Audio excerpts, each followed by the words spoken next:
Let's go. Thanks, Apple. Thanks, Apple. Great. Oh, hi, everyone. We're sorry that we're starting a little bit late. It seems like Apple had it out for us today, and we've been switching headphones, but, this is the joy of digital media, right? This is. Oh, we get puppy! Oh, hey, Yeah, guys. I'm going to blame her for the technical difficulties. Okay. I mean, she's adorable. She can take it. Hi, everybody. Welcome to Creative Quarantine. I'm here with the brilliant screenwriter, podcaster, director, creative entrepreneur, man with great alcoholic taste, Paul Bay. What is up, man? And let me hide this BC wine out of the way. Don't hide it. Don't hide it. We all not plugging it, but Jackson Triggs makes a great Cabernet. Look, I need recommendations. Yeah. The only thing we can get delivered where I'm at is wine. So send them your way. I'm plugging my way. Vancouver today. Wineries, clothing brands, everything.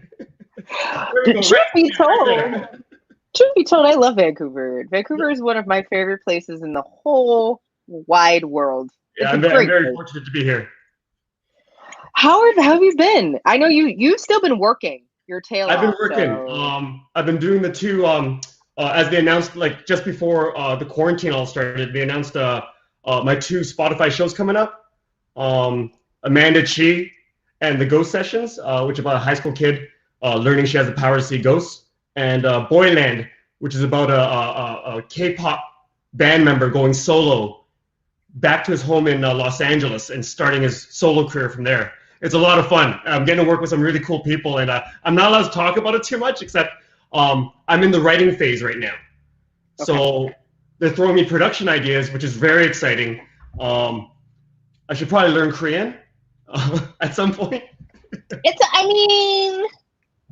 Not necessarily a thing that you just pick up just lightly. So I can expect that would be somewhat time consuming to learn Korean, but a few words here or there.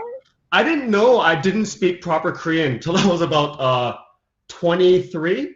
I'd spoken to my parents, but they moved here in 1971 when I was 2 years old, and they wanted me to fit in. There weren't a lot of Koreans in 71. This is when the first wave of Koreans came in, and I just spoke Korean around the house with my parents. And then at age around 23, 24, my friends overheard me talking to my mom, and everyone stopped talking, just paid attention to me. When I got off the phone, they're like, "What the hell were you talking?"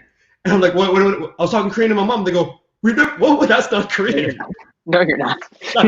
No, you're not. Nice try, Paul. Nice try. Apparently, it's kind of baby Korean, and I confronted my mom about it. I'm like, "Why did you never correct me?" She goes, "We thought it was cute." And I'm like, "Yeah, that's cute. A mid 20-year-old." Thanks, Mom. Set me up for success. Oh man. Well, for those who may not be familiar with like the idea of scripted podcast and all of the amazing work that you've done just in bringing these fictional stories to life through audio. Can you talk a little bit about what it is, the stuff that you've done with the loop and, all the different things and the start to finish and how that differs from what is your lovely title on the internet of screenwriter? Because they're two very different types of writing and audio experiences. Yeah, so my buddy Terry Miles, he's an independent filmmaker, quite well known locally, like on the Canadian scene. And I was acting in his first movie, and he knew I liked to write. Of course, I knew he of course liked to write, and so we wrote. One day he got some space between films, and he said, "Let's do something. You got a lot of ideas." So I gave him my 5 best ideas, their log lines. And then he zeroed in on the black tape. There was only the black tape back then, about one mysterious unsolved tape. Black tape. And we wrote a screenplay in like 4 days, maybe three, somewhere between 3 to 5 days. I did the story outline, and then he did the dialogue, and it was tight. And we gave it to his agent, and it sat there for years. It didn't go anywhere. That was around 2012, and then 2014 is when he came over. Sorry, before 2012. But anyways, 2014 is when he said, let's turn it into we decided let's turn it into a podcast. He'd want to do podcasts before. I didn't want to be like two dudes giving our hot takes about, who wants to hear us? We have nothing to offer. As they call it, a vanity project. Yeah.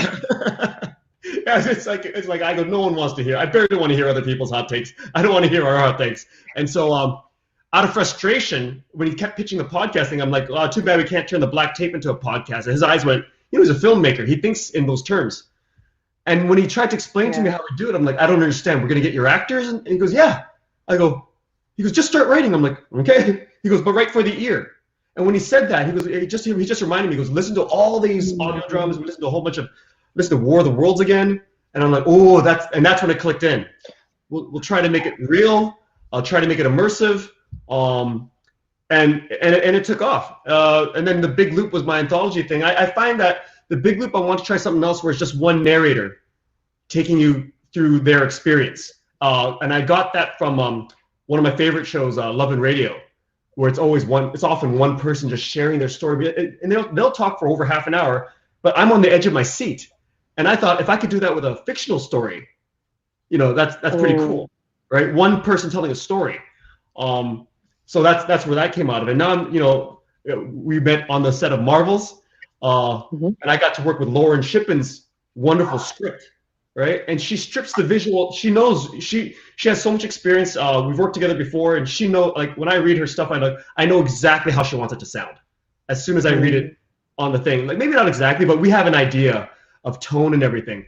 And so, when I call her, hey, I'm gonna cast Method Man, right?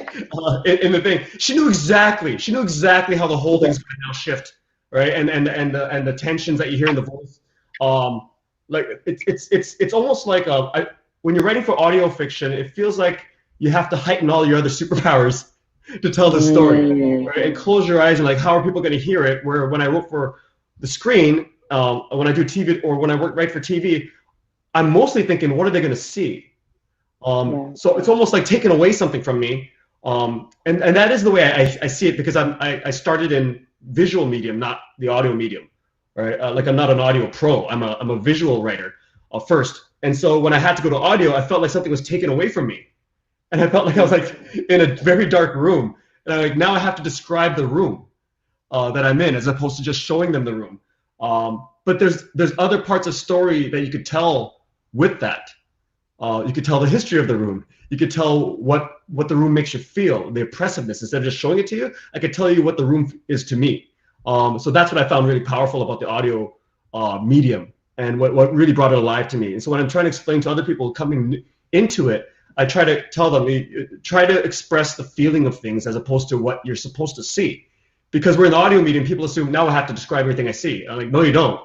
In the Big Loop, I have an episode called Goodbye, Mr. Adams. And he moves around. Briggan Snow does a wonderful job, but he never describes what anything looks like. Rarely. Right? It's all feeling. And you can tell from his voice the way he's saying it. Yeah, I got a picture of who he's talking about. I got a picture of this classroom, even though there's zero details. So that's the cool thing about audio. It's a different heightened sense of story. And I love that, right? Like, you have this ability to take a step back and shift the way you write. Is there a way that you approach the exposition part of the story and introducing the characters differently? Because, folks will never see these characters. They will only get to hear them, get to hear their experiences. But also there's this part about how do you get to know the quirks of being invested in a character when it comes to audio versus when it comes to, having that visual connection to them. Mm-hmm. I think it's a lot like what you see in TV and movies, where they often the writers often like to pop you into the middle of the story. Right? So you're supposed to assume a lot of things.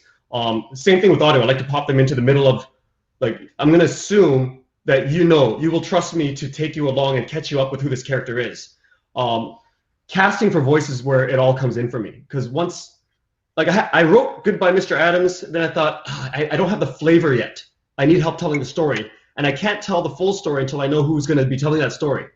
So when I asked Briggan Snow, are you willing to play this character? He goes, yeah. Now I know what this character is going to be. So it's not just in the words that he says, but it's the way he says them that the listener will be like, okay, he's saying this, but I'm feeling that he actually means this underneath it all. And that's the cool part of audio, where I'm really like not begging performances out of them, but just hoping to the universe, I hope I cast it right. I don't like doing casting calls because I as a former actor, it hurts it's always hurt every time I get rejected. Every single time, especially if it's something like a Chinese. I got rejected for a Chinese food delivery guy. I'm like, there's nothing else I can do. This is when you get rejected for that, you go home feeling, I can't be a Chinese food delivery guy. What am I, Mom? I should have been a doctor, like you said. So you carry that on your shoulders. So I don't want to do that to anybody else. So it's a lot of it's like, listen to everything they've done, their whole oeuvre. That's why I encourage voice actors to put all their stuff online. And I just roll the dice. I'm like, okay, you know what? I'm gonna cast you, even if you're not appropriate. I'll change the lines if I have to, which I've done. But I'm not gonna uncast you once I've done this. And if then it's on me. It's my fault, not I don't want the actor to feel like it's their fault. And that just comes from my acting experience. And I think it comes from a little bit of being a former teacher, right? Like, you never want to put a kid in that position of like that dodgeball picking, like you're last. And it's hard, man. So, because I do a lot of voiceover now, and now I'm getting into voice acting and narration, and it is that moment where most of my gigs come because my stuff is available online. They're like, hey, I saw your thing, and I was like, what thing did you see? I don't know, but great. Thank you for seeing the thing. And I think it's really interesting because I also think this is, and we've talked about this before, audio dramas are very collaborative, right? There is a writer, there's a director, there's an audio engineer. Sometimes people are doing multiple positions, but there's kind of like this beautiful trifecta plus of folks who come together to bring together the experience, because I don't think a lot of folks know, particularly when you're dealing with fiction, there are tracks upon tracks upon tracks upon tracks, depending on what kind of fiction it is. How do you kind of approach the collaborative part of this, and how has it, if it has, changed since you've had to kind of rearrange not being in a studio outside of your home? Well, I haven't got to that part yet on these projects because I'm still in the writing phase. But I'll be honest, I feel sort of guilty for saying this. I live in a very small village. We're removed from Vancouver. Like I say, I'm Vancouver, but we're not that close to Vancouver. It takes me about 45 minutes to an hour to get downtown. From where we're in a small village, we only have about 500 houses, 500 families in this village, and we got one store. It's one of those places where I have to think about, I better fill up my tank before I go home because I don't know when I'm going to get back. It's one of those places. So everything's been done remotely. Like my whole, except when Terry used to live here for the first season of Black Tapes, we were together. After that, we were apart doing it remotely. And then I'd get the actors to come to my house. He's in Los Angeles. I would tape them all here, send all the audio to him, and he'd do his magic. It's still magic to me, right? Because I don't know what it is. Then we go back and forth. And I found that starting with Terry, going all the way to Misha Stanton, I'd have to explain. Misha was really good. Every step of the way, they're like, so what do you want to hear? Like, for example, Silver Surfer. What do you want the Silver Surfer to sound like? Which is an important question. And all I could explain was, I use technical language like,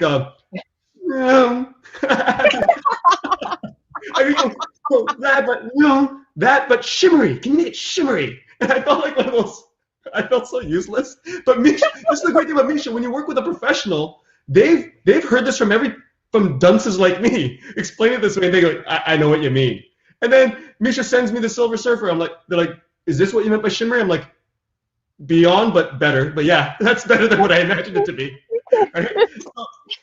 And I love this feeling of like, I'm good at what I do. They're great at what they do. And we just trust each other that we're all going to, if everyone's cast in their role properly, that's the most important part, then you just trust each other. There's no reason to push each other to, I've heard of stories of people like, man, these notes and all pushing each other. And I'm like, yeah, then that's on them. They didn't hire properly, right? At a certain point, you have to let I want to stay a decent human being, even at work, right? I don't want to compartmentalize. I'm decent at home. I'm an ass at work, right? I'm a hard ass at work. I'm a gentle person at home. Like at every person, you're you. And so we all assume we all got hired properly. We're the best at what we do for this job that they thought we were the best. And then we're just going to trust each other. And every step of the way, even Evan, who came in to do the music, trying to explain to Evan, like, thank God he understood me. He goes, what are you thinking for this theme song? I'm like, I want it heroic. It's got to be fantastic.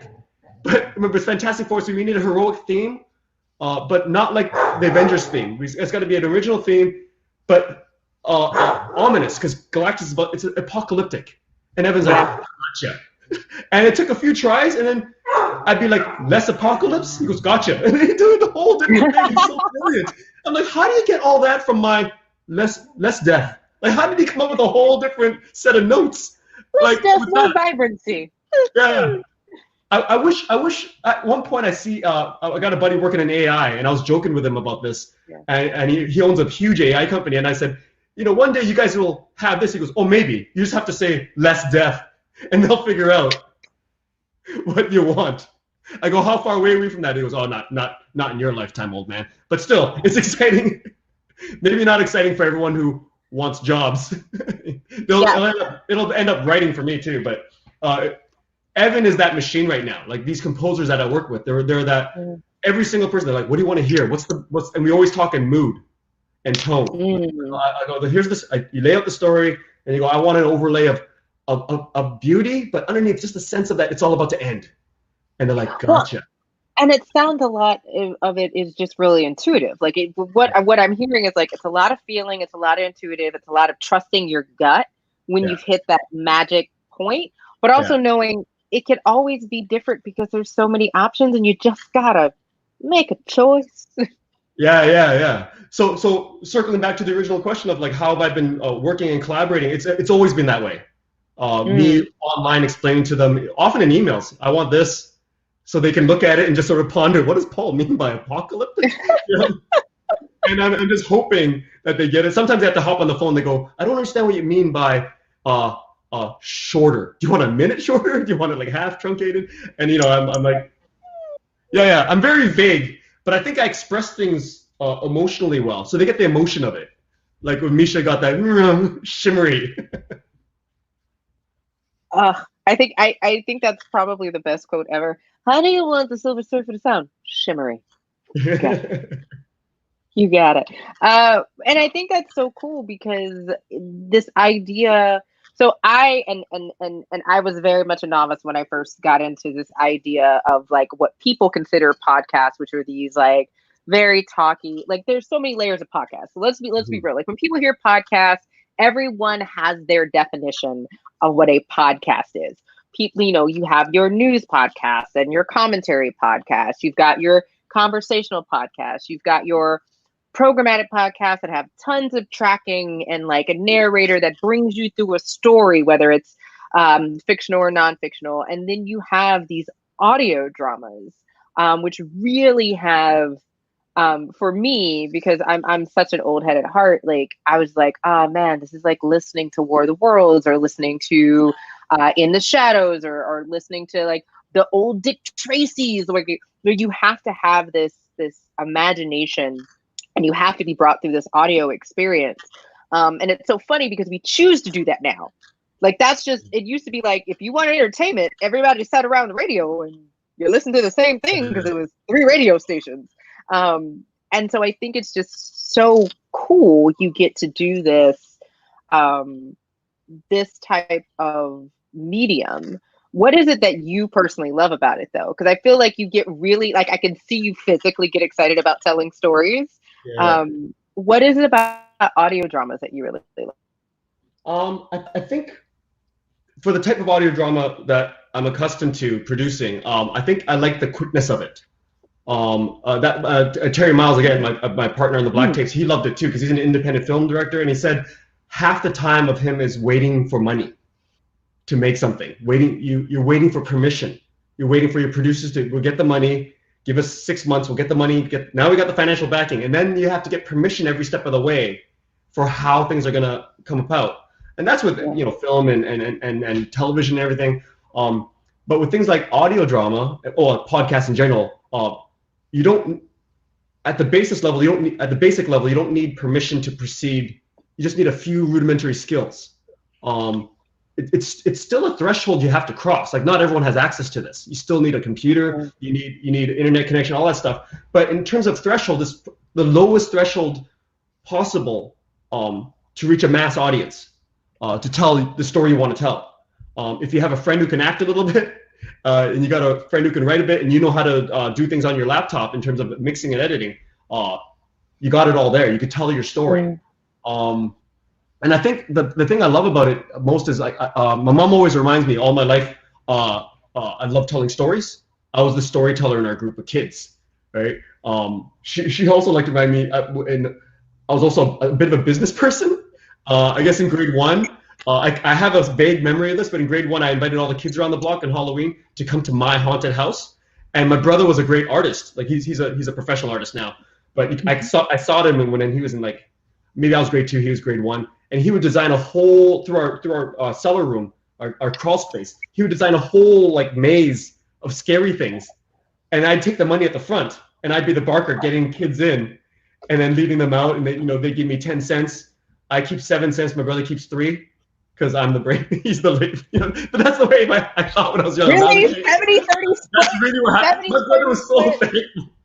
I'm telling this story because I know my brother's watching, and he likes to shame me. I know, I should be shamed. But that's the way I thought. I'm like, I'm in Canada now. I'm going to make me some money off the backs of other people's labor. So if we would do that, and I'd be that kid. And I think I'm tapping into, like, I'm trying to make a living telling these stories and having people come in my carnival ride, my oral carnival ride, and just having a lot of fun with it, and maybe having an hour where they forget all their troubles. And I think a lot of people have that inclination. I want people to forget the world for an hour, trust me to take them through an experience, and hopefully at the end of that, I get something where I can help pay the rent. So I feel like that's fair. Fair. But I love that, and now all I want is you to do a horror podcast about 2 kids having a haunted house.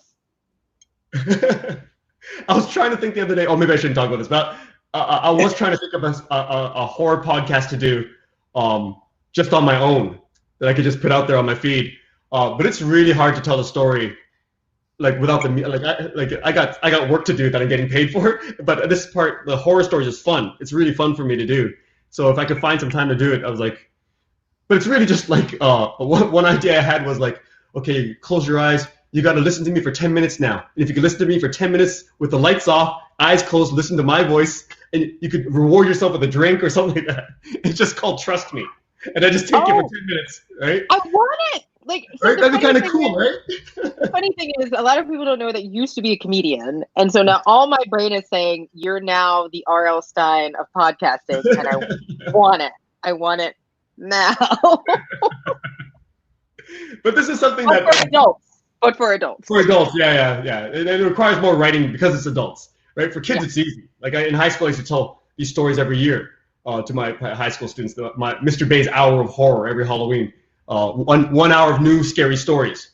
If you go to Templeton, they have a Facebook page. The last high school I taught at, one of the last high school I taught at in my first stint of teaching. Sorry, it's complicated, but I guess I dismissed the class before telling them it was all a joke, that all my stories are not true, and word got around that the 3rd floor women's bathroom was haunted. And so I guess on the Templeton, Facebook page, this is several years ago, I saw the thing, Templeton's haunted, and I saw my stories on there. I'm like, I was like, I made those up. Yeah, and one of my students, Julia, she popped in. She goes, "Oh, LOL, I was there when Mr. Bay, this teacher that used to be here, made this up. I was there. It's not true." And then I was like, "Oh, it's true. I read it in the newspaper. My older sister told me. My aunt told me. Like all this. It was all made up. People just start making up stuff, right? But it confirms what they want to believe." When a story is good, man, but that's the brilliance of like a show. Like, so the first podcast I ever like cling to, like, and I listened to other podcasts, was Lore. And the reason why I loved it is because it talked about that weird space between truth and fiction and the creation of lore and the creation of all of these horror stories and the idea of vampires and these concepts of ghosts and how even Chucky. So the funny thing is, so do you know the story? You know the story of the doll that created Chucky, right? Yeah, So there's the possessed one. the possessed one that's in Yeah. Key West. Yeah, So yeah. so the funny thing is, I'm actually interviewing Fiona Dourif, who is Chuck, the real daughter of the voice of Chucky, Yeah, who yeah, yeah. was part of the Chucky franchise. And I was like, "Did you know this story?" And she's like, "No." And I was like, "Yeah, no, Chucky's real. Real. Chucky's in a museum in Key West. Chucky's a real thing. They do believe the doll killed people, and now the house is like an Airbnb. People love that stuff, though. Yeah, It yeah, is yeah. just, it's so interesting how folks love this concept of a real good horror story. Like people love good stories, but something about a real good horror story, you're just like, I remember 2015, speaking of the horror and the line that blurs between fact and fiction, we had Aaron Mahnke on the Black Tapes as the real Aaron Mahnke promoting his new book, and our Alex Reagan, who's not real, interviewing him as if this was all real as a special Black Tapes episode. And this is when lore was just about to get big and Black Tapes was about to get big, and Aaron had this fan following, we had one, but it was a nice crossover. Sorry, I got distracted there because as soon as I think about Aaron, we've become good friends through all of this. And as soon as I think of him, I just got the sense of like, when's the next time I'm going to see all these people? That's what I miss. Even though podcasting is sort of like you're on your own as you're experiencing, I miss the first time I saw Aaron, and the first time I saw Lauren, and then the next time I saw them, and sitting down and having drinks. Like I'm thinking of that right now as I'm talking to you. Like I remember meeting you in New York, and I'm talking to you here, which is great. But I miss being in person with people. And seeing people. Right? Well, and a lot of people think because podcasters are always in studios, or podcasters are, doing all this audio things, like podcasters get together a lot. Yeah. A lot. Like there are conferences, there are conventions. I remember, it's taken on a life kind of like Blog Her and all these other things when like blogging had become big. Like folks are like, at certain points, you do sit down and you do collaborate and you do meet people. And you build these relationships internationally, because it's inherently an international medium. Yeah. It's I can't wait till, I don't know when it's going to be, but I can't wait till the next event where we can all get. The first big podcasting event where we're allowed to physically be together. There's going to be a lot of drinking. I think. I think there's going to be a lot of partying. Yes. Yeah. Yes. There would have been anyway, but yes. So for you, I know you're working on 2 projects right now. Are there any other things that you're kind of like taking this time when you're not traveling, you're kind of, having this space? Is there anything else you're working on creatively or like not working on because you need the space? Or are you just playing with the dog? I have a TV project in development. It's been in development for a while. I'm not allowed to talk about it. It's their announcement to give. But it's been in development for a while. I've been just furiously writing. Just writing. So it's been fun though. It's fun working with people who what they've made in the past, and they're hoping you can sort of pull yourself up, and they're encouraging me. Like sometimes I'll write stupid stuff and I won't even notice it, and they'll find a gentle way to without crushing me. In TV, could you? I'm like, oh that's what I should have done, right? And they could easily just crush me, just say, listen, you're with pros now, you need to do this. But instead, they're like gently bringing, because they know I'm coming from a different world. I like working with professionals who are still decent human beings, very good human beings at work, at home.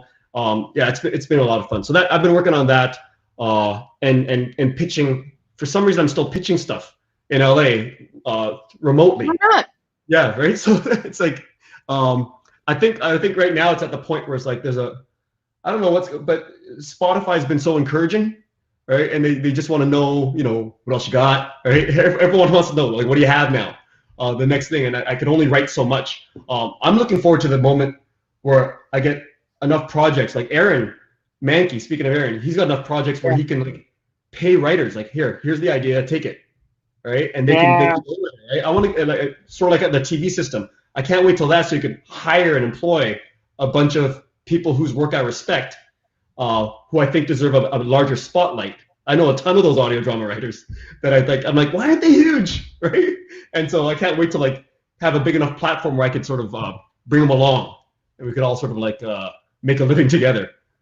I love it though, because that's the dream, right? I think at the end of the day, like even on this show, like we have a production team and we've got someone who's doing the recaps, and you know, it's a little baby production, but you want to make sure that everyone gets a chance to have that creativity. Because a lot of us is life. Like if we don't get to create, then what are we doing? Yeah. And I think that was the biggest thing that, you know, I wanted to have these conversations to show that people are still creating, people are still working, people are still finding ways. And Byron Isaac said it so well. He's like, you know, we might have concrete on us, but creativity will find its way through the concrete. Yeah. We just got to figure out how. Yeah. Sometimes grass helps, using the concrete metaphor. Grass does help. Grass, flowers, you know. So for those who are new to your work, because I'm hoping that we do get, you know, folks who may just be getting into podcasts, where can folks find your work, Paul Bay? Oh, it's on what's the phrase we always say? On your favorite app player, the Big Loop podcast. Basically, just go to my Twitter feed. You'll see the links at Mr. Paul Bay, or my Instagram at Mr. Paul Bay, and you'll see the links for the Big Loop Black Tapes. And Spotify will announce the shows when they come up. If they pick it up, if they get to the final. I'm still wrapping my head around how we're gonna record this thing, because we're now at the bigger level. So I'm not used to working with that kind of budget. So we'll see. Yeah. So just my Twitter and my Instagram that you should be able to find everything. You can see my dogs and hang out with me there. I do enjoy all of the dog pictures. Brings me joy. So thank you so much for being with us today. This was great. Also, like, good luck on everything. Thanks so much for having me. This is a lot of fun. I love doing this. All right, so guys, make sure you're tuned in tomorrow. It's Wednesday. My brain just completely fried on who's going to be here tomorrow. Please don't judge me. The person who is Quentin Peoples. Oh my gosh, showrunner EP. So we've been having like a little bit of a wave of really cool creatives and actors this week. So Screenwriter tomorrow, we've got Quentin Peoples, who's The Last Ship, Marvel's Runaways, several different other shows that people I am sure have watched, who's actually been doing free screenwriting classes during this time as his way of being creative and giving back, and he will be on the show tomorrow. But I want to say thank you again, Paul, for being here, and I'll see you on the interwebs. I'll see you there. Miss you. Miss you too.